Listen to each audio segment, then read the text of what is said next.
আমার আল্লাহ রাহমাতাল লিল আলামিন ঘোষণা দিয়ে কার পরিচয় তুলে ধরলেন? বলুন, কার পরিচয়? সবাই যেন বললেন না। কোন নবী? আমাদের নবী। বলুন, কার নবী?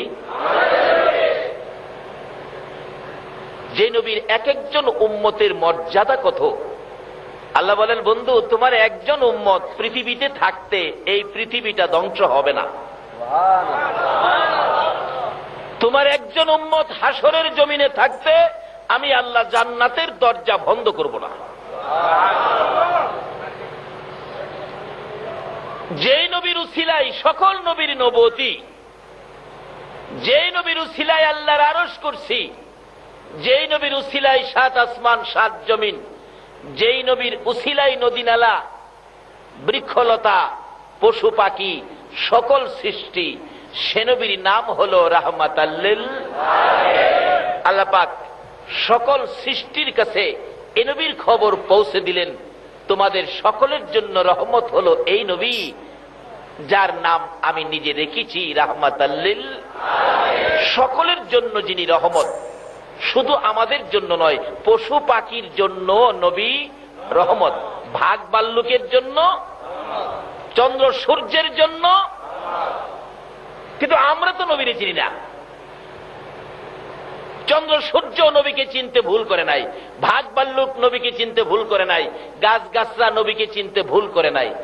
এই নবীর উম্মত যদি হতে পারেন, আপনার ভাগ্যে কি আসবে দেখুন না। যে মিম্বরে দাঁড়াইয়া খুতবা দিতেন, মিম্বর পাকা হওয়ার আগে একটা শুকনা খেজুরের গাছ, শুকনা মৃত শুকনা খেজুরের গাছ মাটির মধ্যে গাইরা এর মধ্যে হেলান দিয়ে জুমার দিন খুতবা দিতেন। মিম্বর যখন পাকা হয়ে গেল, গাছটা উঠায় ফেলে দিল। নবীজি জুমার দিন খুতবা দিবেন, কে যেন হাউ মাউ করে কাঁদতেছেন। রাসূল বলেন, কাঁদে কে? সাহাবীরা বলেন, ইয়া রাসূলুল্লাহ, আমরা তো কেউ কাঁদি না, আমার কানে কান্নার আওয়াজ আসতেছে, তোমরা তালাশ করো। সাহাবীরা দেখে ওই শুকনা মৃত খেজুরের গাছটা কাঁদতেছে। মৃত শুকনা গাছ কান্দে কোন নবীর জন্য? যেই নবী হলো রাহমাতাল লিল আলামিন।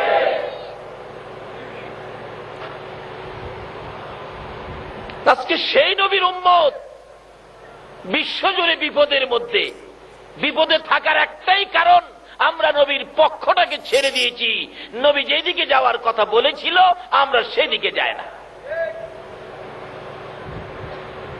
মৃত গাছ কাঁদতেছে, নবীজির সামনে দিলেন, যার নাম উস্তুনে হান্নানা। রাসূল বলেন, ও উস্তুনে হান্নানা, মৃত শুকনা খেজুরের ঘাস, তুমি এইভাবে কাঁদতেছো, তুমি তো মৃত, তুমি এইভাবে কাঁদো কিভাবে? খেজুরের গাছ, মৃত গাছ জবাব দেন, হুজুর, আমি মৃত ঠিক, কিন্তু আমার একটা ব্যথা আছে। কি ব্যথা? আমি এতদিন রাহমাতাল লিল আলামিন নবীর পিঠ মুবারকের সাথে লেগে থাকতাম, আজকে আমি নবীর থেকে দূরে সরে গেলাম। নবীর থেকে দূরে যাওয়ার ব্যথাই বেদনা সহ্য করতে না পেরে আমি এতিমের মতো কাঁদতেছি। রাসূল বলেন, তুমি তো মৃত, তুমি তো জীবিত না, তুমি কান্দো কিভাবে? সাহাবীরা আশ্চর্য হয়ে গেলেন, হুজুর, মৃত ঘাস আপনার ব্যথাই কান্দে, আমরা জীবিত হয়ে কি করলাম? আরে উস্তুনে হান্নানা, কান্দিস না, তোর কান্না শুনে আমি নবীর মায়া হয়ে গেছে, দয়া হয়ে গেছে, আর কান্দিস না রে উস্তুনে হান্নানা, আমি তো সকলের জন্য রহমত, আমি নবী তোর জন্য দোয়া করে দেই, তুই একটা জীবিত খেজুরের গাছ হয়ে যাবে। বলুন, আমাদের নবী দোয়া করলে মৃত গাছ জীবিত হইতে পারেনি? একবার একজন খ্রিস্টান আরেকজন মুসলমান, দুইজন একসাথে যাচ্ছে হাইটা। খ্রিস্টান লোক বলতেছেন মুসলমানকে, দেখো মুসলমান বেটা, আমাদের যে নবী ছিল ঈসা নবী, কত ক্ষমতাবান ছিল, মরা মানুষ জীবিত করে ফেলছে, কুম বিইজনিল্লাহ বলে। আমাদের মুসলমান লোকটা বলতেছে, না, তোমাদের নবী ঈসা নবীর চাইতে কোটি কোটি গুণ পাওয়ার বেশি ছিল আমাদের নবীর, কারণ আমাদের নবী হলো সকল নবীর সেরা নবী, শ্রেষ্ঠ নবী, যার উসিলায় সকল নবীর নবুয়তি, যার উসিলায় কুল কায়নাত। খ্রিস্টান বেটা খুব জ্ঞানী ছিলেন, হ্যাঁ, প্রশ্ন করে বসলেন আমাদের মুসলমানকে, শোনো, তোমাদের নবী কি মৃত মানুষ জীবিত করতে পারছে? তখন এই মুসলমান বেটা হ্যাঁ জানে না, জীবনে ওয়াজ শুনতেও যায় নাই। বাবারে ওয়াজ শুনতে গেলেও মাঝে মাঝে পয়েন্ট পাওয়া যায়, এগুলি রাখলে বিপদে কামে লাগে। তো খ্রিস্টান খালি কয়, আরে বাবা পাওয়ার যে বেশি, কিভাবে তোমাদের নবী মৃত মানুষ জীবিত করছে একটা পয়েন্ট দেখাও। হ্যাঁ জীবনে ওয়াজেও গেছে না, দেখাইবো কোত্থেকে। কিন্তু দুইজনে ধাক্কাধাক্কি করে যাইতেছে রাস্তায়, কথা কাটাকাটি করে একেবারে শেষ পর্যায়ে চলে গেছে। খ্রিস্টান লোকটার কাছে আমাদের নবীর উম্মত মুসলমান স্বীকার করবে আমাদের নবী মৃত মানুষ জীবিত করতে পারে না, এই কথাটা স্বীকার করবে। এমন সময় আজকে যার স্মরণে মাহফিল, গাউসে পাক ওই দুই ব্যক্তির পিছনে হাজির। পিছন থেকে গাউসে পাক ডাক দিয়ে বলতেছেন, ও বাবারা তোমরা কি নিয়ে তকরাতকরি করতেছো? দুজন পিছনে ফিরে চাই দেখে গাউসে পাক বলুন, মুসলমান বেটার ভাওয়ার বাড়ছে না কমছে?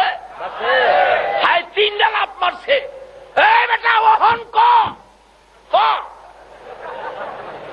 আচ্ছা গাউসে পাক পিছে থাকাতে মুসলমানের ভাওয়ার বাড়ছে না কমছে?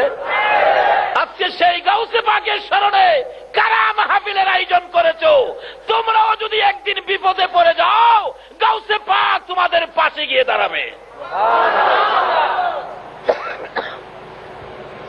আল্লাহর ওলিদের কিছু ক্ষমতা আসেনি? আল্লাহ একবার কি ক্ষমতা যে আছে, সামনে আসতেছে। একটু লম্বা হইলে কষ্ট হবে আপনাদের। গাউসে পাক পিছন থেকে ডাক দিলেন, বাবারা তোমরা দুইজনে কি নিয়ে তকরাতকরি করতেছো? মুসলমান লোকটা কয়, হুজুর হ্যাঁ কয় আমাদের নবী বলে পাওয়ার নাই, হ্যাঁ নবী বলে পাওয়ার বেশি। কিভাবে হুজুর? ঈসা নবী মৃত মানুষ জীবিত করতে পারছে। গাউসে পাক বলেন, হ। আমাদের নবী কি মৃত মানুষ জীবিত করতে পারছে? গাউসে পাক কয়, হ। হ্যাঁ কয় আমার নবী বলে পারে না। হ্যাঁ তো জানে না, এই জন্য গায়ের জুড়ে খালি যাইতেছে আর কি। পয়েন্টে হাইরা গেছিল, এই বিপদ মুহূর্তে পাশে দাঁড়াইলো কে? বলুন কে? এই সমস্ত ওলিদের পক্ষে থাকা দরকার আছে কিনা? শুধু দুনিয়ার বিপদ না তো, হাসরের বিপদেও দেখবেন আপনার পাশে দাঁড়াবে। গাউসে পাকের মতো একজন ওলি যদি আপনার পক্ষে থাকে, যার পক্ষে আপনারা বসে আছেন, আজকে যদি আপনারা গাউসে পাকের মহব্বতে বসে থাকেন, হাসরে দেখবেন আপনাদের পাশে গাউসে পাক। আচ্ছা এরকম একজন ওলি যদি আপনাদের পক্ষে থাকে, হাসরের বিপদে কোনো সমস্যা হবে? দুনিয়াতে দেখবেন কোর্ট কাচারিতে বিচার আচার হয়, বলুন বিচারকের সামনে আপনার পক্ষে, মক্কেলের পক্ষে কথা বলে কে? উকিল। কে বলে? এই কোর্ট কাচারিতে, আদালতে, বিচারের কোর্টে কথা বললে উকিল। উকিলরা কিভাবে মক্কেল বাঁচাবে এমন কিছু আইন বই পড়ে পড়ে পয়েন্ট শিখছে না? তারা এই পয়েন্টের বলে মক্কেল বাঁচাইয়া দেয়। দুনিয়ার আইন বই পড়ে উকিলরা যেমন কোর্ট কাছারির থেকে মক্কেল বাঁচাইয়া দেয়, আল্লাহর ওলিরা আল্লাহর ভালোবাসার আইন বই পড়েছে, হাসরের ময়দানে তারাও আপনাদের মতো মক্কেলকে বাঁচাইয়া পার করে দিবে। কিভাবে পার করবে? আল্লাহর কোর্টের মক্কেল হব আমরা, উকিল হবে গাউসে পাক, খাজা বাবা। জোরে জোরে বলুন সুবহান। ওই রকম আল্লাহর ওলিরা হবে উকিল, বিচারক হবেন আল্লাহ। যদি ওই রকম উকিল, ভালো উকিলের পক্ষে থাকেন, কি হইতে পারে বাস্তবে আসুন। আমাদের এলাকার এক ঘটনা, এখন তো যেই যুগে পড়ছি আমরা, ভালোবাসার যুগ। এক সুন্দরী মেয়ে, বড়লোকের মেয়ে, গরিবের ছেলে, বড়লোকের মেয়ে, গরিবের ছেলে, একটা খুব সুন্দর, লেখাপড়ায় ভালো, তার সাথে ভালোবাসা সম্পর্ক হয়ে ওই বড়লোকের মেয়েটা 50,000 টাকা সহ ছেলেকে নিয়ে কলেজ থেকে উদাও। এই ঘটনা বাংলাদেশে হয় না? হইলে বালা। উদাও নাই, পত্রিকায় লেখে ইমুকের ছেলে, ইমুকের মেয়ে উইরা গেছে। কিন্তু মেয়ের বাবা ছিল বড় শক্তিশালী, কেস করলেন, নারী অপহরণ কেস, অনেক টাকা দিলেন। কিছুদিনের মধ্যে তার মেয়েকে উদ্ধার করে নিয়ে আসলেন, কোঠে নিয়ে গেলেন, মেয়েকে বুঝাইলেন তুই বলবি তোকে জোর করে নিয়ে গেছে। এখন কেস করে দিলেন, জোর করে নিয়ে গেছে। এমন চাপা চাপছে কেস, পুলিশ খালি ছেলেকে খুঁজে বাড়িতে যায়, তার মা বাবাকে টর্চারিং করতেছে, তোমার ছেলেকে বের করে দাও, না হয় তোমাদের বিচার হবে। মা বাবা কান্দে কান্দে, ফকিন্নির পোলা তুই কেন গেলি এই কাজ করতে? আরেক বুদ্ধিমান ব্যক্তি বলতেছেন ছেলের মা বাবাকে এত পেরেশান না হইয়া আপনারা আরেকটা কাউন্টার কেস করেন। কাউন্টার কেস, উকিলের কাছে গেছে, উকিল সাহেব আমি এই বিপদে আছি, এই বিপদের কি কোনো পথ পাওয়া যাবে উদ্ধার হওয়ার জন্য? উকিল বলে এত আইন বই পড়ছি, এটা কোনো ব্যাপার হইল? কেস করেন, কাউন্টার কেস, ছেলেকে নিয়ে আসেন। ছেলে তো ভয়ে বাড়িতে আসে না, আমার ছেলে সুগায়া একবারে কাঠের মতো হয়ে গেছে, ভয় পায়, খায় না, ঘুমায় না, না জানি পুলিশে ধরে নিয়ে যায়। নিয়ে আসেন। রাত্রে একদিন গভীর রাত্রে উকিলের বাড়ি নিচে, উকিল কই বেটা চিন্তা করিস না, এই যে দেখ আইন বই ভর্তি, এই আইন এত আইন বই পড়ছি, তোর কিসের বিপদ, আমি বিপদ থেকে তোরে বাঁচাইয়া দিব, যা চিন্তা করিস না, কিন্তু শর্ত হইল আমি যা কমু তা শুনবি। কেস করে দিলেন। যেদিন কোর্টে হাজির হবে, ওই মেয়ের সাথে অপরাধী ছেলে কোর্টে হাজির হবে, তো উকিল বললেন কোর্টে তোরে যাই জিগাইব, উকিলের পরামর্শ তোরে যাই জিজ্ঞেস করবে তুই খালি চুপ করে তাকায় থাকবি, কোনো কথা তুই বলবি না, তাকায় থাকবি, মক্কেল যে মক্কেলের মতোই থাকবি। কোর্টে উঠল, বাদী বিবাদী হাজির হাজির। মেয়ের পক্ষের উকিল বলতেছেন মাননীয় বিচারপতি অনুমতি দেন কথা বলি। বলেন। উকিলের মুখ তো বুঝি নেই কিভাবে শুরু হয়েছে। এই যদি হয় স্যার সামাজিক আচার আচরণ, যুবকেরা মেয়েদেরকে ধরে নিয়ে যাবে জোর করে ঘর থেকে, সংসার, এই সমাজ, এই দেশ কেমনে চলবে? মাননীয় আদালত আপনারও তো মেয়ে আছে, কি হবে দেশ, কোথেকে যাচ্ছে? উকিলের মুখ একেবারে সাবান দিয়ে খইসা দইয়া ইস্তারি গিরে ফেলাই গেছে। অবশেষে ম্যাজিস্ট্রেট বলতেছেন উকিল সাহেব থামেন, আমি দুইটা প্রশ্ন করি। এই ছেলে, এই মেয়েটাকে তুমি যখন জোর করে ধরে নিয়ে যাও তখন রাত্র কয়টা বাজে?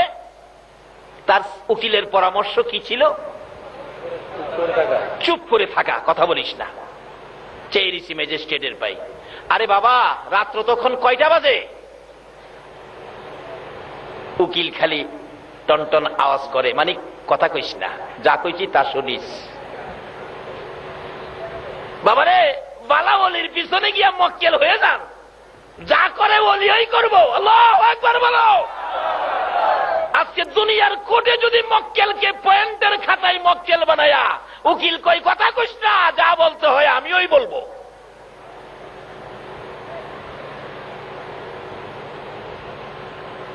কি ব্যাপার, কথা বলো, বলে না। কথা না বলার পরামর্শ কার? উকিলের। যখন তুমি মেয়েটাকে জোর করে নিয়ে যাও, তোমার সাথে কতজন লোক ছিল? দ্বিতীয় প্রশ্ন। উকিলের পরামর্শ কি? কথা। কি ব্যাপার, দুইটা প্রশ্ন করলাম, একটা কথার জবাব দেয় না, খালি চায় তাই। 3 নাম্বার প্রশ্ন, এই ছেলে তুমি যখন মেয়েটাকে জোর করে ধরে নিয়ে যাও তখন কি কেউ দেখছিল? সাক্ষী আছে কেউ? চেয়েছি। ম্যাজিস্ট্রেট জিগায়, উকিল সাহেব 24 বছর চাকরি হলো, এই মক্কেল তো পাইলাম না, এটা করতে নিয়ে আইছেন এই মক্কেল? 3টা প্রশ্ন করলাম, একটার জবাব দিল না, খালি চায়া থাকে। তার পক্ষের উকিল বলেন মাননীয় বিচারপতি অনুমতি দিলে আমি কথা বলি। এবার ছেলে পক্ষের উকিল অনুমতি পাইছে। স্যার এই ছেলেটা এত সুন্দর কথা বলতেন স্যার, মানুষ রেডিও বন্ধ করে তার কথা শুনতো, টিভি বন্ধ করে তার কথা শুনতো, কিন্তু আজকে ছেলেটার দিকে তাকাইলে স্যার মায়া লাগে, চোখে পানি আসে স্যার। এই মেয়েটাকে যেদিন ছেলেটা জোর করে টাইনা বাহির করে, মেয়েটা একটা চিল্লানি মারছিল, চিল্লানিতে তার কানের পর্দা ফাইটা গেছে। এখন কে কি বলে কিছুই শুনে না, শুধু তাকায়া থাকে স্যার। তার কষ্টের কথা আমার কষ্টে, আমার কথার মধ্যে এই কষ্টটা স্যার কি বলবো স্যার, এই দুঃখটা কার কাছে বলবো? ছেলেটার লাইফটা বরবাদ হয়ে গেছে তার চিল্লানিতে। মেয়েটা তো এই পাশে দাঁড়ানো, মেয়েটা বলেন স্যার আল্লাহর কসম করে বলে আমি চিল্লানি দেই নাই।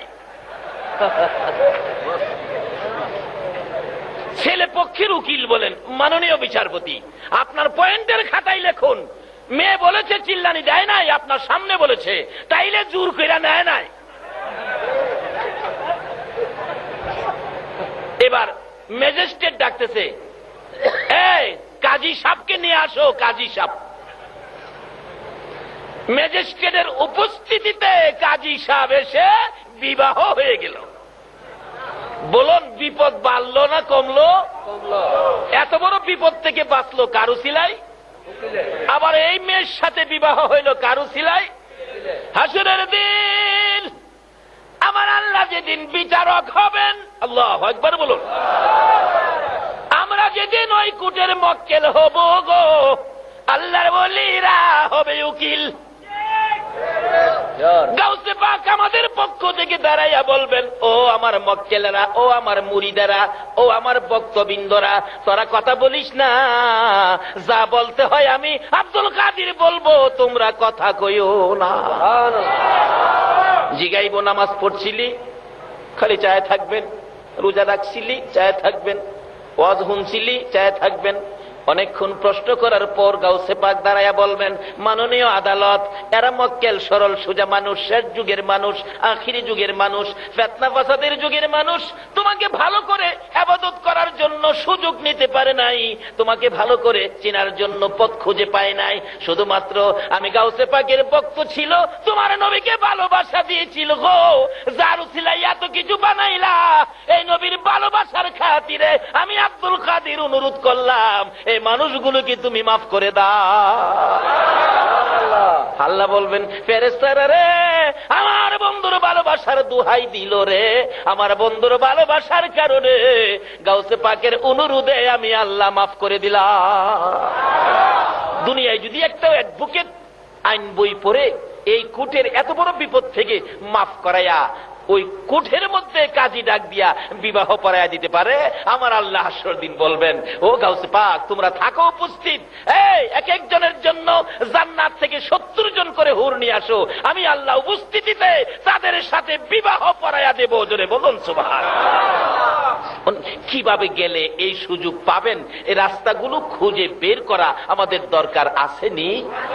বলতেছিলাম, এরকম একজন ওলি কারো পক্ষে থাকলে, গাউসে পাকের মতো একজন ওলি পক্ষে থাকলে কোনো সমস্যা হবে না। তাই বলতেছিলাম, দুই বেচারা, একজন খ্রিস্টান আরেকজন মুসলমান, দুইজন ধাক্কাধাক্কি করতেছে। খ্রিস্টান বলে আমাদের ঈসা নবীর পাওয়ার বেশি, মৃত মানুষ জীবিত করতে পারে।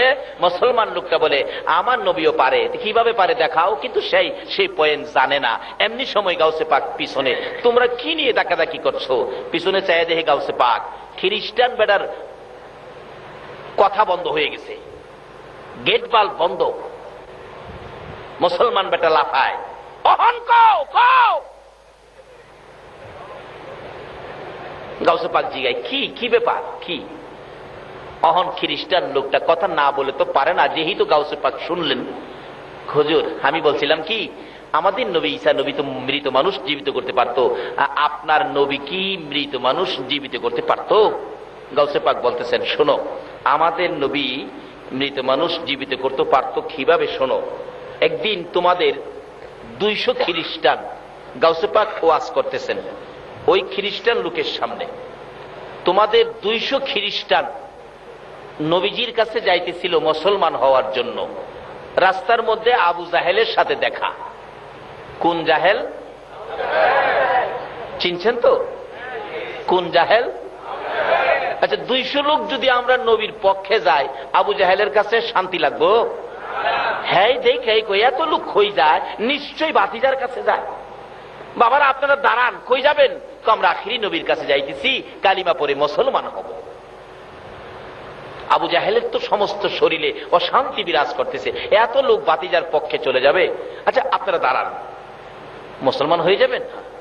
তবে একটা কাজ করেন, ভাতিজা সত্য নবী কিনা একটা প্রশ্ন করে ভাতিজারে জিগায়ে দেখেন, যদি প্রশ্নের জবাব দিতে পারে তাহলে আপনারা ভাতিজার পক্ষে যাইন, না হয় ভাতিজার পক্ষে যাইন না। তো ওই খ্রিস্টানরা কয়, চাচা আপনি মুরব্বী মানুষ, দেখা যায় প্রশ্নের খবর ভালো জানেন, তাইলে আপনিই আমরা সাথে লন। এই ওয়াজ গাউসে পাক করতেছে ওই 2 লোকের সামনে, আপনি আমরা সাথে লন। তাকে নিয়ে, আবু জাহেলকে নিয়ে তারা রওনা হয়েছে। আবু জাহেল খুশি, এমন এক প্রশ্ন করব যে প্রশ্নের জবাব ভাতিজা দিতে পারবে না। এটা ধারণা। আচ্ছা, আপনাদের ধারণা কি যে কোনো প্রশ্ন হোক আমার নবী কি জবাব দেওয়ার ক্ষমতা রাখে? সেই নবী আমাদের নবী। আমরা দুর্বল নবীর উম্মত নই। যেই নবী না হইলে কোন নবীর নবুয়তি হতো না। যেই নবীর নাম রাহমাতাল লিল আলামিন। আচ্ছা, যাইতে যাইতে নবীজির সামনে হাজির। গাউসে পাক এই ওয়াজটা করতেছে দুইজনের সামনে। আবু জাহেল ডাকে, ভাতিজা, 200 খ্রিস্টান আসলো তোমার কাছে মুসলমান হওয়ার জন্য। এখন তাদের একটা প্রশ্ন। নবীজি গাই, চাচা, প্রশ্ন কি তাদের না তোমার? আরে বাবা, যারই হোক একটা প্রশ্ন। কি প্রশ্ন? তাদের নবী ঈসা আলাইহিস সালাম মৃত মানুষ জীবিত করতে পারছে। বাবা, তুমি কি মৃত মানুষ জীবিত করতে পারো? আমাদের নবীরে জিগাইতেছে আবু জাহেল, পারেনি। যদি পারো তাইলে তারা মুসলমান হবে। নবীজি কয়, চাচা, কোন কবর থেকে মৃত মানুষ জীবিত করতাম আমার একটু দেখায় দেন তো, কোন কবর থেকে? এই ওয়াজ করতেছে গাউসে পাক ওই দুই লোকের সামনে। আবু জাহেল কয়, ভাতিজা, আসো আসো। যার হাসে মনে মনে কয়, এমন এক কবরের কাছে নিয়ে যামু যার মধ্যে হাড্ডি গুড্ডিও নাই।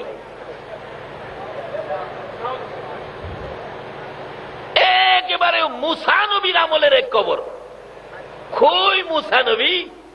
মুসা নবীর আমলের এক কবরস্থানের পাশে গিয়া বলতেছে, ভাতিজা, এই কবরটা থেকে মৃত মানুষ জীবিত করো। আচ্ছা, আবু জাহেলের ধারণা হাড্ডিও নাই, কোত্থেকে হবে? আচ্ছা, আপনাদের ধারণা কি? না থাকুক হাড্ডি, আমাদের নবী ডাক দিলে মানুষ কি আসবে? আমাদের নবী আঙ্গুল ইশারা করলে আকাশের চাঁদ জানি কি হয়? বলুন, কি হয়? আঙ্গুল ইশারাই আকাশের চাঁদ 2 টুকরা হয়। আর এখানে ডাক দিলে কি উঠবে না? আবু জাহেল কয়, এই কবরটার থেকে। আমার নবী কবরের পাশে দাঁড়ায় বলতেছেন, এই কবরে তোমরা কে? এই কবরে কে আছো? উঠো তো, উঠো। নবী ডাক দিতে দেরি ওই মুসা নবীর আমলের যে ব্যক্তি এখানে শায়িত ছিলেন, বিরাট বড় এক ব্যক্তি, কালা ছাই হয়ে গেছে, আস্তে আস্তে উঠতেছে, বড় বড় চোখ। দেখে কমর পর্যন্ত বাহির হলে হাতের মধ্যে 2টা আগুনের করতাল, দাও দাও করতেছে আগুনগুলো। আমার নবী তো দয়ার নবী, ওই মুসা নবীর উম্মতকে দেখে বলতেছেন, বাবা, তোমার এত কষ্ট, কি ব্যাপার? ওই লোকটা জবাব দেন, আল্লাহর নবী গো, আমার কপাল ভালো, আমার ভাগ্য ভালো, আপনার সাক্ষাৎ আমি পেয়েছি। হুজুর, আমার বুঝি ভাগ্য খুলে গেছে গো, রাহমাতাল লিল আলামিনের দেখা পেয়েছি। হুজুর, আমি অপরাধী, দুনিয়ার জমিনে করতাল বাজায়া গান গাইতাম, দুনিয়ার জমিনে এই করতাল বাজাইয়া গান গাওয়ার অপরাধে গো, কবরে আসার পর আমাকে আগুনের করতাল হাতে লাগাইয়া দিল। এই আগুনের তাপে আমার সারাটা দেহ পড়তে পড়তে কয়লার মতো ছাই ছাই হয়ে গেছি। হুজুর, আর মানে না, ধৈর্য আর কোলায় না। আমার নবী বলেন, বাবারে, তোমার কষ্ট দেখে আমার বড় মায়া হয়ে গেছে। আমাদের নবী হইল গো মায়ার নবী। এ তো মায়ার নবী রে। আবু জাহেল জীবনে কত কষ্ট দিয়েছে গো। আমার নবীরে এমন এক পর্যায়ে নিয়ে গেছিল, একবার গর্ত কুরে আবু জাহেল চাইছিল গর্তের মধ্যে ফেলাইয়া আমার নবীরে জীবনের বিদায় করে দিবে। নাউজুবিল্লাহ বলো।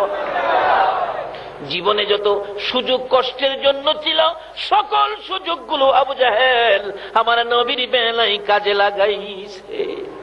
আবু জাহেল একদিন গভীর রজনীতে আমার নবী আবু জাহেলের ঘরের দরজায়, রাত্রে 12টা থেকে 12:30টার দিকে আবু জাহেলের ঘরের দরজায় দাঁড়াইয়া ডাকতেছে, চাচা চাচা গো, ও চাচা, দরজাটা খুলো। আবু জাহেল বলেন, এত রাত্রে এত সুন্দর করে চাচা কইয়া কে ডাকে রে? আমার কলিজা ঠান্ডা করে দিল। আবু জাহেল দরজাটা খুললেন, দরজা খুলে দেখে একটা পূর্ণিমার চাঁদ উদয় হইয়া রইছে। ভাতিজা, তুমি এত রাত্রে কি ব্যথা লইয়া আমাকে ডাকলা, কোন দুঃখে আমার ঘরের দুয়ারে আসলা? আমার নবী দুইটা চোখের পানি জর্জর করে ছেড়ে ছেড়ে কান্দে, চাচা গো আমার মা নাই গো, আমার বাবা নাই গো। আরবের লোকেরা, আরবের যুবকেরা, আরবের ছেলেরা আমারে কষ্ট দেয় গো চাচা। এই বুক ভর্তি ব্যথা লইয়া বিছানায় শুয়ে শুয়ে কান্দি, কার কাছে ব্যথাগুলো বলবো? নাই আমার মা গো, নাই আমার বাবা। চাচা একটা ব্যথা আপনার কাছে নিয়ে আসছি, আপনি যদি আমার ব্যথাটা শুনে আপনি যদি আমার পক্ষে আসেন গো, আমি নবী বড় খুশি হব গো চাচা। কি ব্যথা ভাতিজা বলো? চাচা আপনি যদি কালিমাটা পড়ে আমার পক্ষে আসেন, আমার আর কেউ গালি দিবে না, কেউ কষ্ট দিবে না, দুঃখ দিবে না। নিষ্ঠুর পাষাণ আবু জাহেল বলতেছে, তুমি দাঁড়াও আমি আসতেছি। আমার নবী অপেক্ষায় আছেন, চাচা বুঝি আসবেন।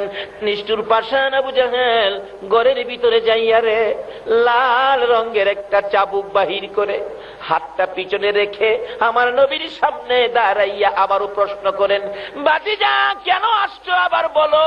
নবী বলেন, চাচা গো আমার মা নাই গো, বাবা নাই গো, মনে বড় দুঃখ নিয়ে আসলাম, লোকেরা আমারে কষ্ট দেয়, গালি দেয়, ধাক্কা দেয়। তুমি যদি কালিমাটা পড়ে আমার পক্ষে আসো, আর বুঝি আমারে কেউ ধাক্কা দিবে না। এই কথা বলতে দেরি রে নিষ্ঠুর পাষাণ আবু জাহেল, যে নবীর চেহারায় জীবনে কোনোদিন মশা মাছি বসে নাই, ওই নবীর সুন্দর চেহারায় এত জোরে আঘাত শুরু করে দিল। এক একটা আঘাতে নবীজির চামড়া মুবারক ফাইটা সিটা সিটা রক্ত বাহির হইতেছে। ডান দিকের আঘাত হইলে বাম দিকে চাপায়া বাম হাতে চাপায়া ধরে, ডান দিকে আঘাতে বাম হাতে ধরে, বাম দিকের আঘাতে ডান হাতে ধরে গো। সমস্ত শরীর রক্তাক্ত হয়ে গেলেন, জামা কাপড় রক্ত মুবারকে লাল লাল হয়ে গেলেন। অবশেষে আরো যখন মারতে চায়, আমার নবী কান্দে, চাচা আর মাইরু না গো, আমার মা নাই, নাই গো চাচা আমার বাবা নাই। দুইটা হাত বাড়াইলে হাতের উপর আঘাত করতেছিল। মার খাইয়া এতিম নবী, উম্মতের দরদি নবী জমিনে চিত হয়ে পড়ে গেছে, কথাও কয় না, দুইটা চোখে নবী তাকিয়ে আছে। আবু জাহেল বলেন, ভাতিজা বলো আর কোনদিন আমার বাড়ির সামনে আসবানি, আমি তোমাকে জীবনের শিক্ষা দিয়ে দিলাম। ফেরেশতারা কান্দে, প্রভু গো, ফেরেশতারা ডাকে, প্রভু তোমার বন্ধুকে এত মায়ের মারলো, তুমি একবার কিছু কইলা না। আমার আল্লাহ বলেন, ফেরেশতারা রে আমি তাকিয়ে আছি, আমার বন্ধু নিয়ে একবার আমারে ডাক দেয়। আমার নবী এমন মার খাইলেন, কিতাব লেখে বসতে পারে না, দাঁড়াইতেও পারে না, কিভাবে যাবে হুজরাই গো। কনি দিয়ে কর্নিং করে করে নবী হুজরার দিকে রওনা হলেন। কাছাকাছি যাওয়ার পর মা খাদিজাতুল কুবরা রাদিয়াল্লাহু তাআলা আনহা ডাকে, কই রে আমার প্রাণের রাসূল কই, এখনো আসতেছে না। দরজাটা খুলে দেখে একটা পূর্ণিমার চাঁদ যেন বালুর সাথে গড়াগড়ি করতেছে। দুই কদম দৌড়াইয়া সামনের দিকে যাইয়া খাদিজা ডাকতেছে, তুমি কে গো, বালুর সাথে গড়াগড়ি করো? আমার নবী ডাকে, খাদিজা রে, ও খাদিজা আয় রে, আমার সমস্ত শরীরের চামড়া পাঠাইয়া পালাইছে, তোমার আমারে মারছে রে খাদিজা, আমি নবী হাঁটতে পারি না, দাঁড়াইতে পারি না। আমার আল্লাহ বলেন, বন্ধু এই কালিমাটা লইয়া আবু জাহেলের বাড়ির সামনে যাইয়া এত মার খাইলা গো কালিমাটার জন্য, যাও আমি নবী, আমি আল্লাহ তোমার সাথে কথা দিলাম গো বন্ধু, আমি আল্লাহ তোমার সাথে ওয়াদা দিলাম, এই কালিমা লইয়া যারা তোমাকে ভালোবাসা দিবে গো, আমি আল্লাহ 10টা পৃথিবীর সমান একটা জান্নাত দান করে দিব। জীবনটা ভরাই আবু জাহেল আমার নবীকে কষ্ট দিয়েছে। এবার প্রশ্ন হলো, মৃত মানুষ জীবিত করত, আবু জাহেলের ধারণা আমাদের নবী পারবে না। আচ্ছা আপনাদের ধারণা কি নবী পারবে? ডাক দিলেন, সাথে সাথে উঠলেন, বিরাট বড় লোক। নবীজি বলেন, বাবা এই কষ্ট করতেছো, আগুনের করতাল তোমার হাতে, বাবা তুমি একবার পড়ো, মুসা নবীর উম্মত। নবী বলতেছেন, একবার পড়ো লা ইলাহা ইল্লাল্লাহু মুহাম্মাদুর রাসূলুল্লাহ সাল্লাল্লাহু আলাইহি ওয়াসাল্লাম। এই 200 খ্রিস্টানের সামনে, আবু জাহেলের সামনে এই ঘটনা ঘটাইতেছে নবীজি, আর এই ওয়াজ করতেছে কে? ভুলে গেছেন? এই ওয়াজ কে করতেছে? গাউসে পাক। আজকে ওই মুসলমান লোকটা তো বিপদে পড়ে গেছিল খ্রিস্টানের সামনে, কিন্তু আল্লাহর ওলি পক্ষে থাকাতে তার বিপদ আছে না পার হয়ে গেছে? এইরকম একজন অলির পক্ষে থাকা আমাদের লাভ হবে না লস হবে? কারা সেই ফাতিহা ইয়াজদাহমের আয়োজন করেছেন, কারা সেই পকেটের পয়সা দিয়েছেন, কারা সেই পরিশ্রম করেছেন, আপনাদের সকলগুলো কবুল হয়ে গেছে। গাউসে পাক এই ওয়াজ করতেছেন, ওই লোকটা তো কালিমাটা পড়ে শেষ করতে পারে নাই, আগুনের করতাল হাত থেকে পড়ে গেল, সঙ্গে সঙ্গে চেহারা নূরে নূরান্বিত হয়ে গেল। রাসূল বলেন, বাবা এবার আর তুমি বিপদে নয়, জাহান্নামী নয়, এবার তুমি জান্নাতের আরামের বিছানায় ঘুমাও। গাউসে পাক এই ওয়াজটা করতেছে, আমাদের নবী এইভাবে মৃত লোককে জীবিত করে গুনাহ মাফ করাইয়া জান্নাতি বানাইয়া শোয়াইছে। আবু জাহেলের এই প্রশ্ন 200 খ্রিস্টানের সামনে। এবার গাউসে পাক বলতেছেন, এই খ্রিস্টান বেটা, অন কি বুঝলি, আমার নবী কি পারে? অন মুসলমান কয়, কি অহন কি? আমার নবী বলে পারে না, অহন কি? এই অবস্থা থেকে 200 খ্রিস্টান গাউসে পাক ওয়াজ করতেছেন, 200 খ্রিস্টান আমার নবীর হাত ধরে কালিমা পড়ে মুসলমান হয়েছিল। খ্রিস্টান কয়, তাই নাকি হুজুর? হ্যাঁ। এবার গাউসে পাক বলতেছেন, এই শোন খ্রিস্টান বেটা, এটা তো নবীর কথা বললাম, আমি তো সেই নবীর গোলাম, আমি সেই নবীর গোলাম গাউসে পাক, সেই নবীর উম্মত, আমি তো নবী না, নবীর উম্মত। এই খ্রিস্টান বেটা, আমি গাউসে পাককে বল কোন কবর থেকে মানুষ জীবিত করতাম, বল। খ্রিস্টান বেটা কই কি রে, আমার নবী যা করে নবীর উম্মতে বলে তা করে। আল্লাহু আকবার কর না। ছেড়ে দে নৌকা মাঝি যাব মদিনায়। আরে সব তো মদিনাওয়ালার কাণ্ড। গাউসে পাক ডাকতেছে, আমারে কয় বেটা কোন কবর থেকে জীবিত করতাম? খ্রিস্টান বেটাও কয়, সুযোগ যখন পাইছি এইবার একটা জায়গা কামে লাগাবো। হুজুর আসেন, আসেন। কই যাবো? আহেন না। যাইতে যাইতে যাইতে যাইতে কয়েক গ্রাম পার হইয়া গেছে। হুজুর এই গ্রামে আমার বাড়ি, এই কবরটা এর থেকে একটা মানুষ জীবিত করেন তো। কিন্তু খ্রিস্টান লোকের মার কবর হলো এটা, সুযোগ যখন পাইছি মার সাথেই দেখা করি। আচ্ছা, মার জন্য কি মানুষের মায়া আছে না? মার জন্য যখন মায়া, মার সাথেই দেখা করি। গাউসে পাক ডাকতেছে, তোমার নবী ঈসা নবী জীবিত করতো কুম বিইজনিল্লাহ বলে নবীর পাওয়ার দেখায় গাউসে পাক। আর দেখাবে না কেন? আমার নবী হাদিস শরীফে বলে গেছে, উলামা ও উম্মতি কা আম্বিয়াই বনি ইসরাইল। নবী বলছেন, আমার উম্মতের উলামাগণের মর্যাদা হবে বনি ইসরাইলের সম্মানী পয়গাম্বরদের মতো। গাউসে পাক ডাকতেছে, তোমার নবী যে কথা বলে জীবিত করতেন, আমি তাই বলি, কুম বিইজনিল্লাহ, আল্লাহর হুকুমে জিন্দা হও। এই কবরবাসী ওঠো। জীবিত হয়ে তার মা কবর থেকে বাহির হয়ে গেছে। মা চাই রয়েছে পোলার পাই, পোলা চাই রয়েছে মার পায়। মা চাই রয়েছে পোলার পাই, পোলা যে চাইছে আর কথা কয় না। কিছুক্ষণ চাওয়া চাওয়ির পর গাউসে পাক বলতেছেন, হে মা, তোমার জায়গায় তুমি চলে যাও। আবার চলে গেছে।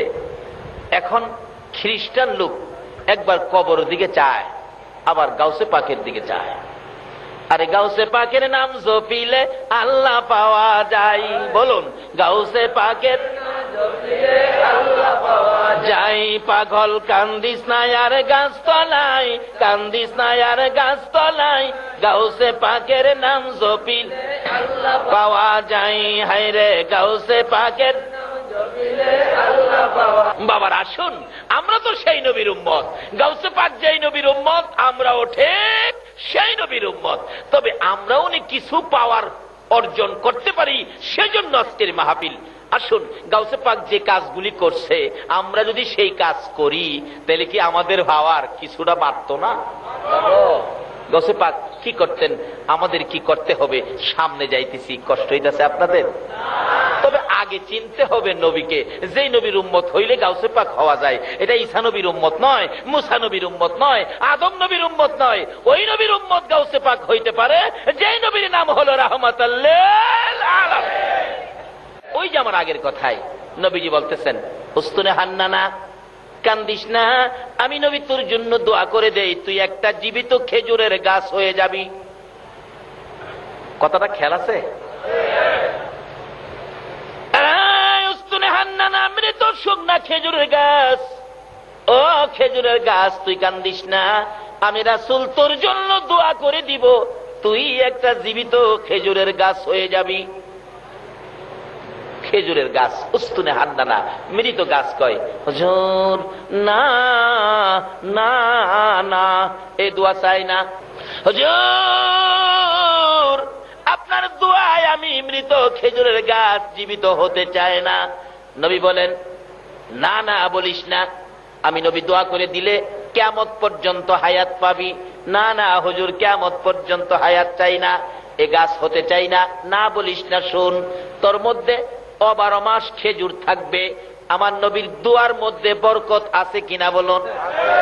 কিন্তু যে নবীর দোয়াই এত বরকত, এই নবী 24টা ঘন্টাই উম্মতি উম্মতি বলে রাসূল কাঁদছে। এখনো সোনার মদিনার রওজা পাকে কানটা লাগাইয়া শুনেন, আমার নবী রওজা পাকে শুয়া শুয়া একটুও ঘুমায় না। 24 ঘন্টাই নবী আপনার আমার জন্য কান্দে। যেই নবী উম্মতের জন্য এত কান্দা কান্দে গো, বলুন এই নবীর উম্মত হইতে পারলে চোখের পানির উসিলাই আল্লাহ আমাদেরকে মাফ করে দিতে পারবে কিনা? ডাকতেছে, হুজুর আমি বরকতের খেজুর হতে চাই না। নবীজি বলেন, না না করিস না, কিয়ামত পর্যন্ত তোর মধ্যে খেজুর থাকবে, এত বরকতের খেজুর হবে আমি নবীর দোয়ায়। সমস্ত পৃথিবীর উম্মতেরা তোর গাছের খেজুর নিয়ে খাবে, কিন্তু খায়া তাদের পেট ভরে যাবে, কিন্তু তোর খেজুর শেষ হবে না। আচ্ছা, নবীর দোয়ার মধ্যে এই কিসিমের বরকত আসেনি? এই জন্য তো নবী রাহমাতাল লিল আলামিন। বলতেছিলাম, উস্তুনে হান্নানা ডাকতেছে, হুজুর চাই না সেই দোয়া কিয়ামত পর্যন্ত হায়াত পাইয়া গো, সমস্ত পৃথিবীর মানুষকে খেজুর খাওয়ানোর জন্য। তাহলে তুমি কি দোয়া চাও? কি চাও বলো? উস্তুনে হান্নানা মৃত খেজুরের গাছ বলেন, ইয়া রাসূলুল্লাহ, আপনি নবী যেই জান্নাতে থাকবেন গো, যে জান্নাতের বিছানায় আপনি নবী ঘুমাইবেন গো, আমি উস্তুনে হান্নানা মৃত খেজুরের গাছ, সেই বিছানার পাশে একটা খেজুরের গাছ হইয়া আমি সব সময় আপনি নবীকে দেখতে চাই। রাহমাতাল লিল আলামিন নবীকে গাছ গাছরাই চিনে গো, উম্মত হইয়া নবী চিনলাম না। পশু পাখিরা চিনে, জঙ্গলার হরিণে চিনে। আল্লাহু আকবার বলো। যারা নবীকে চিনে, নবীর পক্ষ তারা ধরে। যারা নবীরে চিনে তারা নবীরে কিনে। যারা নবীরে চিনে তারা নবীরে, যে যা চিনে সেই তা কিনে। যারা গাউসে পাককে চিনেছে তারা ফাতিহা ইয়াজদাহম করেছে। যারা নবীকে চিনেছে এই যে মিলাদুন নবী আয়োজন করেছে। যারা নবীরে চিনে নাই, মিলাদুন নবীর আয়োজন। এই জাতের ব্যক্তি আছে না চিটাগাং?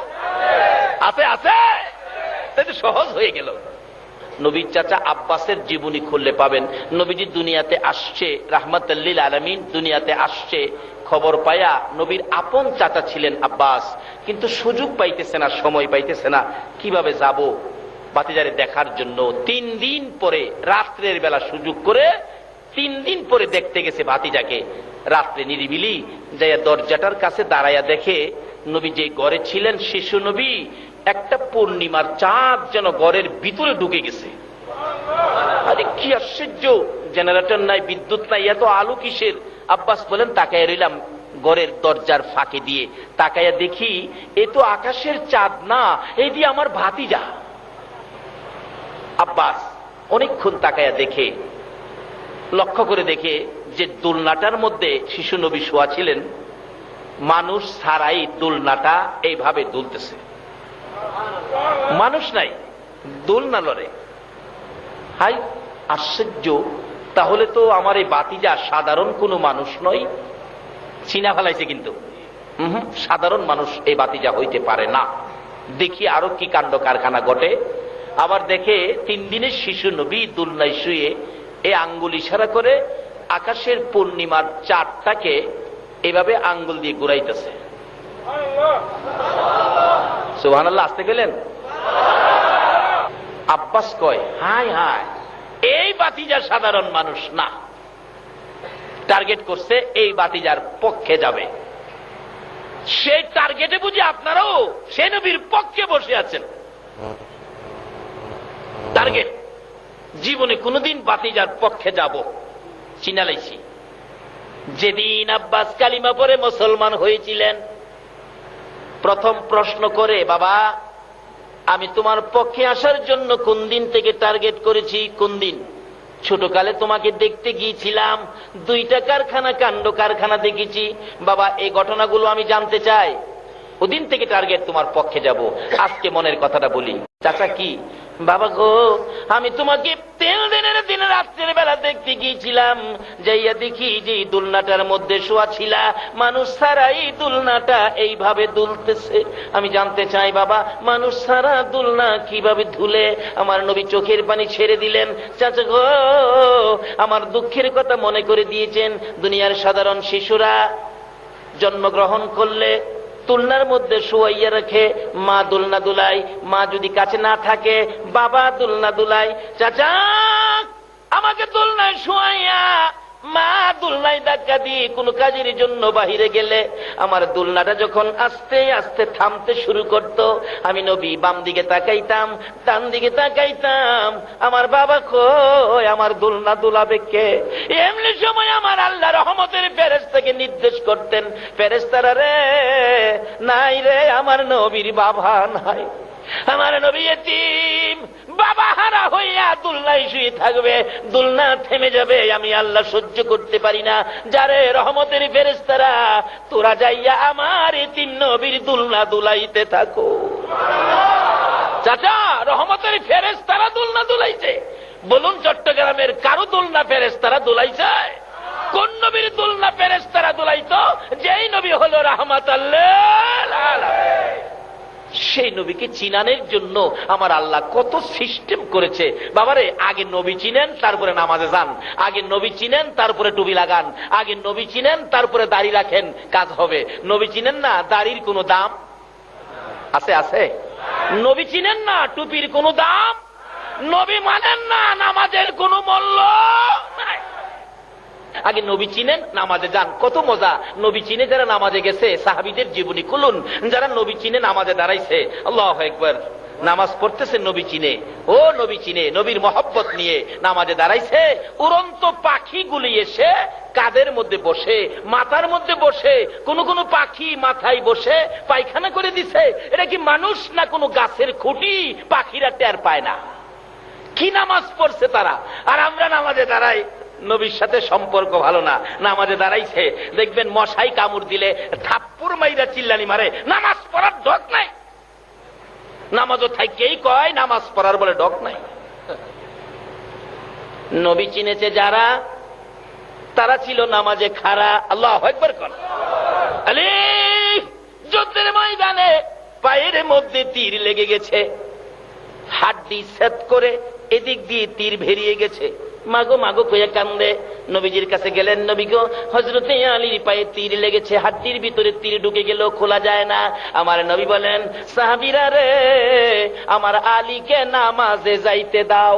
হযরতে আলী বলেন, আমি 2 রাকাত নামাজের নিয়ত করে নামাজে দাঁড়াইলাম। ওই নবীর আশিক, নবীর পাগল আলী নামাজে দাঁড়ানোর পর একজন সাহাবী আলীর পায়ের সাথে পাও লাগাইয়া হাতে ভালো করে ধরে তীরের আগার মধ্যে 2 দাঁত দিয়ে কামড় দিয়ে ডাট করে ধরে টাইনা টাইনা হাড্ডির ভিতর থেকে তীর খুলে নিল। নামাজ শেষে জিজ্ঞেস করা হলো, আলী রে, তোর পায়ের তীর খুলেছি, বল কতটুকুন ব্যথা পেয়েছো? হযরতে আলী বলেন, আল্লাহর কসম করে করে বলি, এই নামাজের মধ্যে তীর খুলেছ, পিঁপড়া কামড়ের ব্যথাও আমি আলী পাই না। নবী চিনার পরে ইবাদতে যান, বুঝবেন ইবাদতে কত স্বাদ। বলতেছিলাম, আব্বাস বলেন, বাবা গো, আমি দুইটা প্রশ্ন করলাম, একটার জবাব পাইলাম, রহমতের ফেরেশতারা তোমার দুলনা দুলাইতো। 2 নাম্বার প্রশ্ন, বাবা দেখেছি আকাশের চাঁদ আঙ্গুলের ইশারায় এইভাবে ঘুরাইছো, এই ব্যাপারটা তো বুঝতে পারলাম না। আমার নবী চোখের পানি ছেড়ে দিলেন। চাচা, চাচা গো শুনুন, এই কারণটা কি হবে? কি হবে বাবা বলো? চাচা, দুনিয়ার সাধারণ শিশু জন্মগ্রহণ করলে বাবা আদর করে, মা মায়া করে, বাবা বাজার থেকে সন্তান খেলার জন্য ফুল কিনে আনে। শিশু বাচ্চারা যে বিছানায় শুয়ে থাকে গো চাচা, ওই বাচ্চার চোখের উপর ফুলটা ঝুলাইয়া রাখে। বাচ্চাগুলো ঘরে কেউ যদি নাও থাকে, ফুলের দিকে তাকাইয়া বাচ্চা খেলে। একটু যখন বড় হয় গো চাচা, ও আর শব্দ করে, আর একটু যখন বড় হয় চাচা, 2টা হাত নাড়াইয়া ফুল ধরতে চাই, ফুলের সাথে খেলে। চাচা, এমন একটা ফুল কিনার মতো মক্কা নগরে আমার কেউ ছিল না। আমি নবী খেলবো কার সাথে? ফুল কিনে দিবি কে? আমি এতিম হইয়া দুনিয়াতে আসছি, ফুল কিনার মতো কেউ ছিল না বিদায় আমার আল্লাহ আমি নবীর জন্য আকাশের পূর্ণিমার চাঁদ ফুল বানাইয়া আমি নবীর চোখের সামনে ঝুলাইয়া রাখতো। আল্লাহ, ইয়া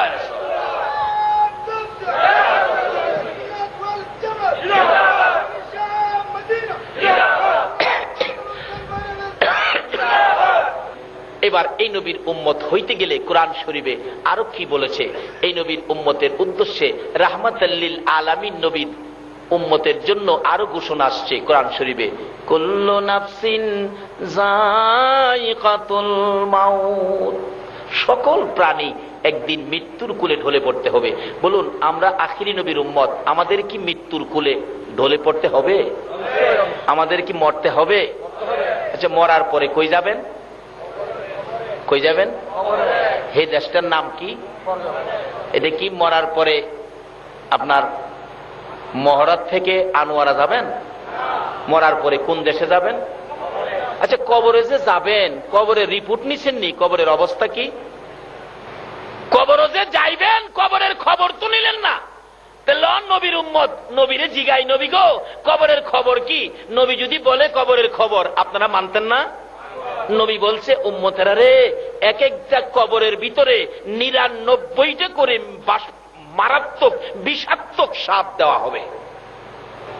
রাসূল বলছেন, একটা সাপ যদি কবর থেকে মাথাটা বাহির করে একটু শ্বাস ফেলাইতো, এই সাপের শ্বাসটা এত কড়া অ্যাকশন, সমস্ত পৃথিবীর গাছ গাছরা পুড়ে ছাই ছাই হয়ে যাইত। এমন পুরাই পুরতো, কিয়ামত পর্যন্ত এই জমিনে আর গাছ চালাইতো না। আচ্ছা, নবীর কথা সত্য নেই? এই বিপদের গড় কবরটা আমাদের সামনে আসেনি, কিন্তু এই বিপদ থেকে বাঁচার জন্য আপনারা কি চান? ওমা খলাকতুল জিন্না ওয়াল ইনসা ইল্লা লিয়াবুদুন। আল্লাহ বলবেন, আরে আমি মানুষ আর জিন জাতিকে বানাইছি আমার ইবাদতের জন্য। আল্লাহ ইবাদত, আমরা ইবাদতের জন্য বানাইছেন? লন ইবাদত করলে কি দিব জিগাই। আল্লাহ, আমরা ইবাদত করলে আপনি আমাদের কি দিবেন? তাও কইতেছে কোরআন শরীফে, ফাদখুলি ফি ইবাদি ওয়াদখুলি জান্নাতি। তোমরা আমার ইবাদতে ঢুকলে আমি তোমরা জান্নাতে ঢুকাবো। তোমরা আমার এই ইবাদত দিলে, আল্লাহ বলতেছেন, তোমরা আমার এই ইবাদত দিলে আমি তোমরা জান্নাত দেব। কত বাগে বাগ, কোন দলের কথা হইনা ইবাদত করলে বেহেশ পাইবেন? ফায়সালা দিছে আমার আল্লাহ, ওমাই ইউতির রাসূল ফাকাদ আতাল্লাহ। তোমরা আমার নবীর কথাগুলি মাইনা কাজ করো, এই ইবাদতকারীকে আমি আল্লাহ জান্নাতে দিব। বলুন, কার কথা মাইনা ইবাদত করতে হবে? আরো জোরে কোন, কার কথা? নবীর মধ্যে কোনো বেজাল, দলাদলি, হিংসা বিদ্বেষ, কবরের এই 99 সাপ, রাসূল বলছেন 99 সাপ কবরে দেওয়া হবে। এই সাপের বিপদ থেকে বাঁচার জন্য আপনার কাজ হলো, আল্লাহ বলেছে অমাইয়িতির রাসূলা ফাকাদ আতাল্লাহ, তোমরা আমার রাসূলের কথাগুলি মানো। যদি এই রাসূলের কথা মানতে পারেন তাহলে আপনি জান্নাতি হবেন। কবরের মধ্যে কোনো বিপদ, কোনো সাপ আসতে পারবে না। নবীরে জিগাই, নবী গো আমরা কিভাবে ইবাদত করতাম? নবীজি আপনাকে বলবে আসসালাতু মিফতাহুল জান্নাহ, নামাজ হইল বেহেশতের, কয় না নামাজ বেহেশতের। আচ্ছা, বাংলাদেশে এমন কোন নেতা নেত্রী আছে আপনারে বেহেশতের চাবিটা দিত? অথচ হেরার কথাই তো কত দৌড়াদৌড়ি করেন। আল্লাহ পাক শান্তির ভান্ডার বানিয়ে, শান্তির সাগর বানিয়ে পাঠাইলেন যেই নবীকে, এই নবী হলো রাহমাতাল লিল আলামিন। এই নবীর কথা মানেন, শান্তি পাবেন, রহমত পাবেন, সাহায্য পাবেন, বরকত পাবেন। আল্লাহু আকবার বলুন। এই নবীর পক্ষের এক ব্যক্তি কিতাবে আসছে, যার নাম হলো খালিদ বিন ওলীদ। একবার এক জালিম বাদশাহ এই নবীর বিরুদ্ধে যুদ্ধের ময়দানে সৈন্য প্রেরণ করলেন 60,000। বলুন কয় হাজার? জালিম বাদশাহ নবীজির বিরুদ্ধে সৈন্য পাঠাইলেন, মোতায়েন করলেন 60,000। আমার নবী বলতেছেন এই 60,000 সৈন্যের মোকাবেলা আমি নবী একজন পাঠাইতে চাই। 60,000-এর মোকাবেলা কে যাবে? একজন দাঁড়াইছে, হুজুর আমি যাব। রাসূল বলেন তুমি তুমি তুমি তুমি না, তুমি বসো। আরেকজন দাঁড়াইছে, হুজুর আমি যাব। 60,000-এর মোকাবেলায় যাইব একজন। রাসূল বলেন তুমি তুমি না, তুমি বসো। আরেকজন দাঁড়াইছে, যার নাম খালিদ বিন ওলীদ, তরবারিটা হাতে দাঁড়াইছে। ইয়া রাসূলুল্লাহ আমি যাব। রাসূল বলেন খালিদ ঠিক আছে। আমার নবী বলেন খালিদ রে, 60,000-এর মোকাবেলায় তরবারি লইয়া একা যাবি, সাহস কোত্থেকে পাইলি? খালিদ বিন ওলীদ বলেন ইয়া রাসূলুল্লাহ, যেদিন পড়েছি লা ইলাহা ইল্লাল্লাহ মুহাম্মাদুর রাসূলুল্লাহ, এদিন থেকে খালিদ বিন ওলীদ 60,000 কেন 60 লক্ষের মোকাবেলায় যুদ্ধে যাইতে খালিদের বুকে কোনো ভয় আসে না। হুজুর আমি যাব, আমি আমি। যে যুদ্ধের সেনাপতি ছিলেন হযরত উবাইদা ইবনে জাররাহ রাদিয়াল্লাহু তাআলা। উবাইদা ইবনে জাররাহ বলেন নবী গো, একবারে খালিদকে একা না দিয়ে 60,000 তো 1000 পিছে একজন, আর 59 জন দেন, মোট 60 জন দেন, 1000 পিছে একজন। এই নবীর উম্মত 1000 পিছে একজন হইলেও খবর আছে, চিনলেন না তো নবীরে। আচ্ছা 1000 পিছে একজন, 60 জন পাঠাইলেন 60,000-এর মোকাবেলা। খালিদ বিন ওলীদের হাতে তরবারি, আগে যাচ্ছে, ময়দানে দাঁড়াইছে। ওই জালিম বাদশার পক্ষে সৈন্যরা কয় এ খালিদ কেন আইছো? 60,000-এর সামনে 60 জন, সালাদ বানাইলাম। খালিদ বিন ওলীদ কয় কে কারে সালাদ বানায়? শুরু হোক, টের পাবি। বলুন খালিদের পক্ষে আছে কে? আল্লাহ। আর আছে কে? আল্লাহু আকবার বলুন। যার পক্ষে আল্লাহ আল্লাহ রাসূল আছে তার কি কোনো ভয় আছে? যুদ্ধ শুরু হবে। খালিদ বিন ওলীদ আকাশের দিকে তরবারিটা উড়াইয়া একটা ডাক দিয়েছিলেন, নারে তাকবীর, ইয়া রাসূলুল্লাহ বলে আক্রমণ শুরু করলো। একসাথে 60,000 খতম। দুই চারটা যাও কিছু আসিল, দৌড়ে বাদশার কাছে গেছে। বাদশাহ এক খালিদ বিন ওলীদ 60,000 হতে এলেছে, ময়দানে যাওয়া সম্ভব না। আর কয় লাখ ফাটাইবেন? হতে এলেইব কস কি 60,000 একজনে করি? একজন তো দেখতে একজন। দেখলাম আকাশের দিকে তরবারি উড়াইছে আর মারছে, দেখি এই তরবারির সাথে আকাশ থেকে হাজার হাজার তরবারি মারতেছে। এই তরবারি কার পক্ষে আসবে? যার কাছে আছে মুহাম্মাদুর রাসূল। এই নবীর পক্ষ ছাড়া আকাশের সাহায্য কাউকে দেওয়া হয় না। খালিদ বিন ওলীদ রক্ত ঝরতেছে, তরবারি। বাদশা খবর পায়, কই করলি কি? এক ব্যক্তি 60,000 হুতাইছে, এরে তো দেখা দরকার, খবর দাও। বাদশা খালিদ বিন ওলীদকে দেখতে চাইছে। একজন কানে কানে বলছে, কাঁপতাছে ভয়ে, আমার মাইরের নাম, এটা খবর নিয়েছি। কি খবর?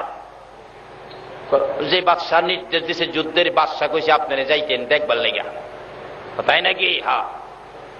উবাইদ ইবনে জাররাহ কয়, খালিদের সাথে কি কথা? আমার সাথে বলো, আমি সেনাপতি। কি?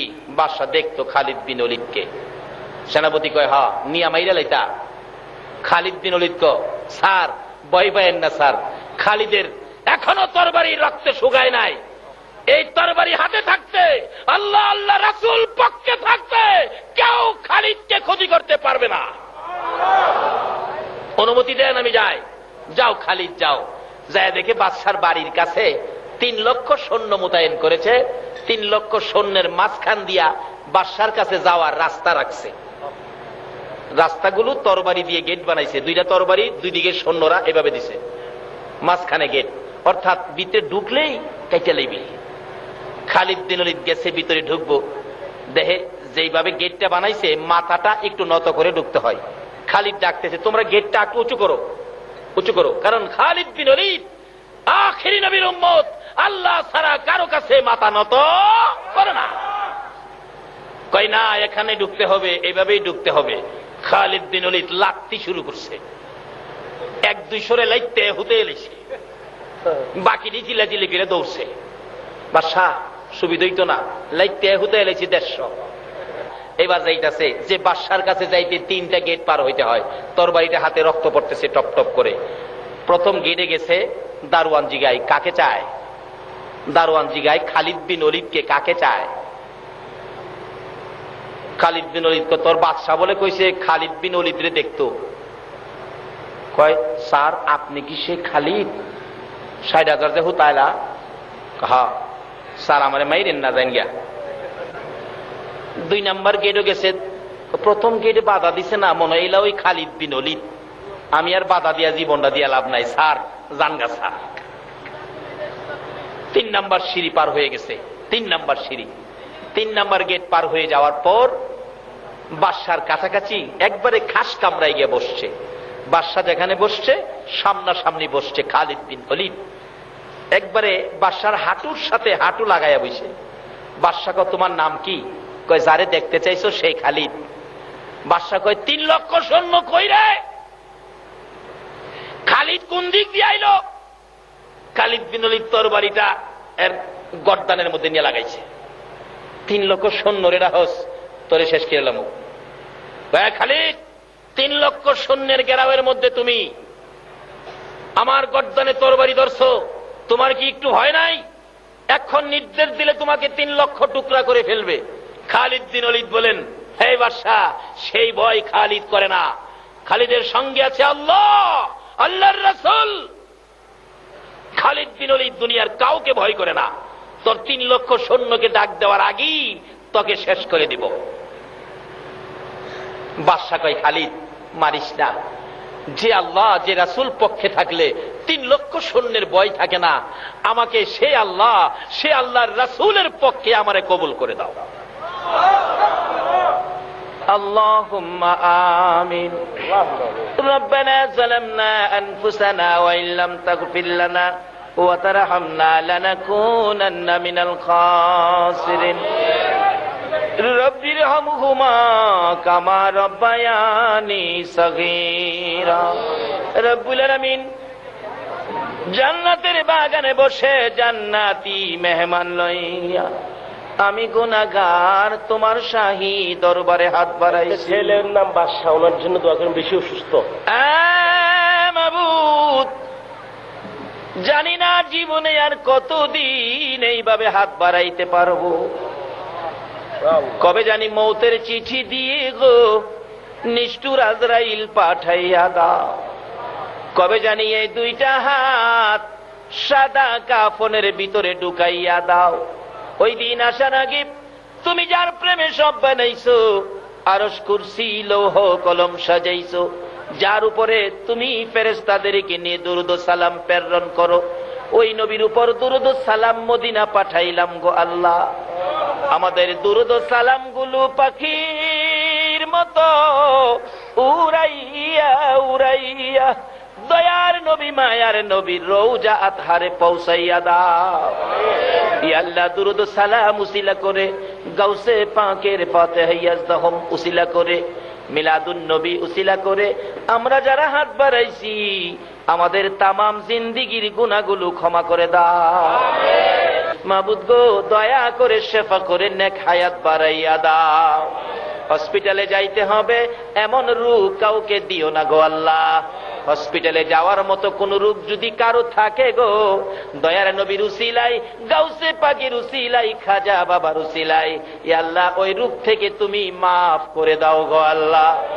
ইয়া আল্লাহ আমাদের মধ্যে যারা ব্যবসা করে, ব্যবসায়ীন বিহক লা ইলাহা ইল্লাল্লাহু মুহাম্মাদুর রাসূলুল্লাহ। আসসালামু আলাইকুম ওয়া রাহমাতুল্লাহ।